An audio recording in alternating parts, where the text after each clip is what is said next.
Welcome everybody to Setting the Table with Ace. I am your host, Ace, and I'm here with the amazing, most brilliant Dame Drummer. Thank you so much. Thank you. I'm so happy to have you here as our first guest on our first episode. Thank you so much. How you feeling? I feel great. You feel great? Yeah, I feel great actually. Okay. I'm happy to be here. I remember your excitement, talking about this and how on board I was with it. I think it's a dope concept. We're gonna nickname it Sip Champs. It's like Sip Champs.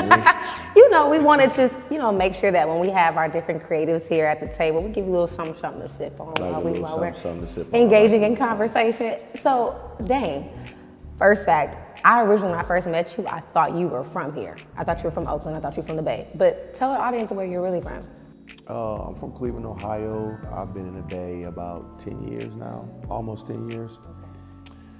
When I originally came out here, the first musical endeavor that I experienced was with a group called Mug Push. Okay. And it was a collective, Billy Bones, DJ Tico, Max Kane, Coltrane, Mickey Boy. Come on. And Gyre Funk, and if I forget anybody, please don't kill me.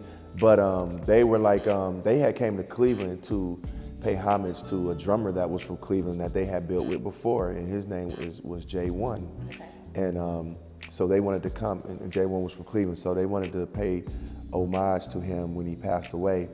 And because he was a drummer, a mutual friend of me and Mug Push, by the name of One Truth, was like, hey man, you the only person that I know that can hold it down. They want to have a jam session for J1. Okay.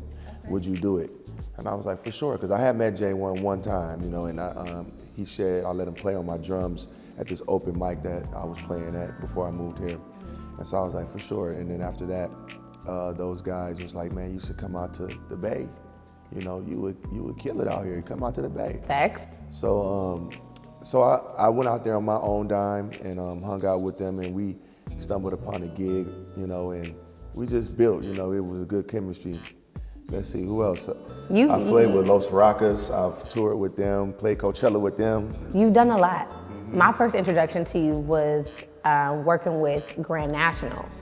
Like I had heard of your name a little bit. We have a couple mutual friends, but as far as seeing you in your element for the first time live was at the Grand National show in August. Shout out to Grand National. Oh, come on. Like that was insane. I was like, who is this cat? Like I could hear all of the influence of like the Marvin Gaye's, the Prince, just D'Angelo, everybody in like your sound, your tone, just crazy. How was that working with Grand National? Specifically, I think on Kevin Allen's album. Who else? Yep, did some work on Kevin Allen's album, working on Deuce's album right now. Nice, come through. That's gonna be amazing. I already know what I'm gonna say. Monty's album is out for pre-order right now. Right. Yeah. Everybody. Go get that Communion. Go get that. Go get that Nothing Lasts Forever. Go get all the Grand National. Go get it all. I mean, it's all fire. Nice. But it's been dope. I mean, that's a huge collective. It's a huge collective of artists. You know what I'm saying? But everybody brings something different to the table. Everybody brings their magic to the table, and then we make bigger magic. You know what I'm saying? And put it out. That collaboration. Awesome. Well, so aside from you being musically gifted, you recently put out a really, really dope film, Black Daddy the Movie. Black Daddy the Movie. And it was the winner of the 2022 Black Swan International Film Festival. So we got to cheers to that off top. Cheers. Congratulations to you and everybody that was a part of that film.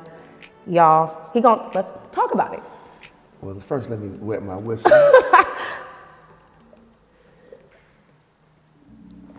Okay.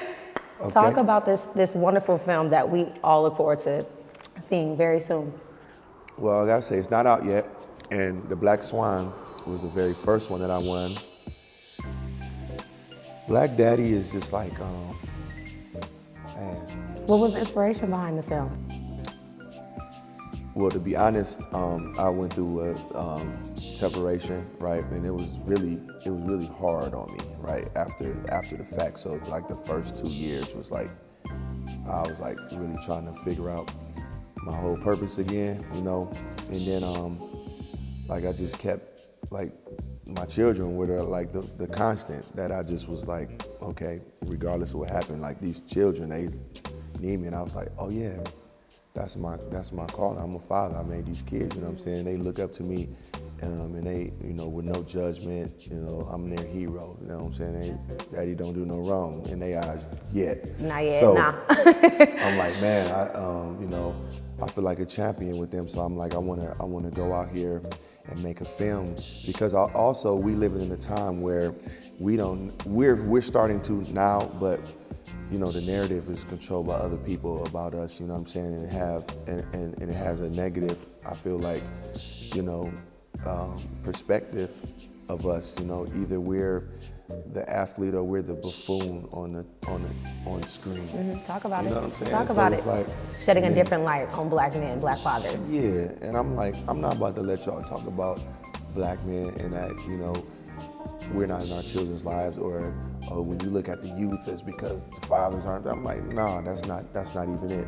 And even if that is it, we didn't cause that system. You know what I'm saying? So I wanted to make a film talking about that. I wanted to give a safe space to men, because we haven't really had a safe platform to sit in the room, be comfortable around each other, and emote and talk about real stuff. You know, Right. feelings. So we want to make that the culture, man. We know that's what's going to help us. Nobody's coming to save black men. We got to do this healing on our own, and then eventually we can make that healing happen with our black women as well. You know what I'm saying? So we wanted to show that on screen, make this the culture, make it cool, because all the cats is cool. Let us know, when is the film premiere? When can we watch Black Daddy, the movie? So right now it's in festivals. I'm doing, you know, festival tour. Okay. And it's, you know, it's a closed, you know, situation, but I'm going to do the Oakland premiere in Juneteenth weekend. I'm doing a Black Daddy takeover. Come on. So we're gonna start on Friday.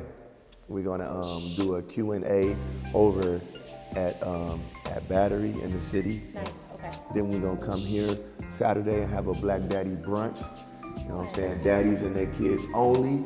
And then we're gonna have, that's gonna be on Saturday, and then on Sunday we're gonna do the red carpet premiere. Come on, red Grand carpet, Lake. hold on. Grand Lake, and then to conclude on Monday, we're gonna go back to the city and show it to the city, because I gotta show it to the town first. Of course, it's only right. So we're gonna show it in the city at the San Francisco Black Film Festival. Well, we are so excited, so proud of you. I can't wait to watch. We can't wait to watch. Aside from working with or collaborating on other people's projects, do you have any of your own personal musical projects coming out, or that you recently released that you can talk to us about, or let us know where we can go find you, either on Apple Music or Spotify, what have you? So I have 3 albums. My first is Breathe. Before that, I was doing production for a lot of other people, but Breathe was the one where I had to like do something for myself, because I was doing a lot for a lot of people. Okay. Some I wasn't getting compensated for it, some it was just, Breathe was my album where it was like, hey, I'm an artist, man, you know what I'm saying? And So I did that about one. my shit.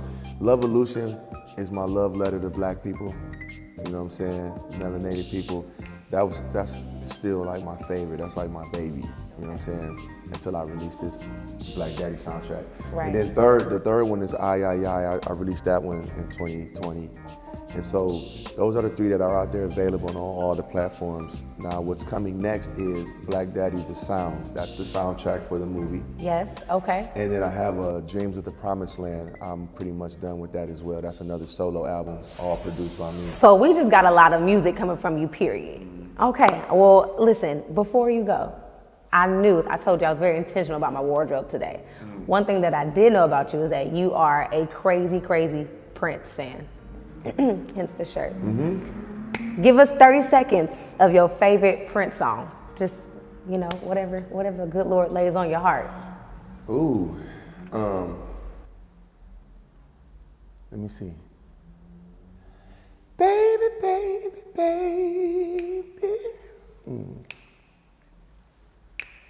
What's it gonna be? Oh, baby, baby, baby. Is it him or is it me? And he says, don't make me waste my time. Don't make me lose my mind, baby. Come on. Cheers.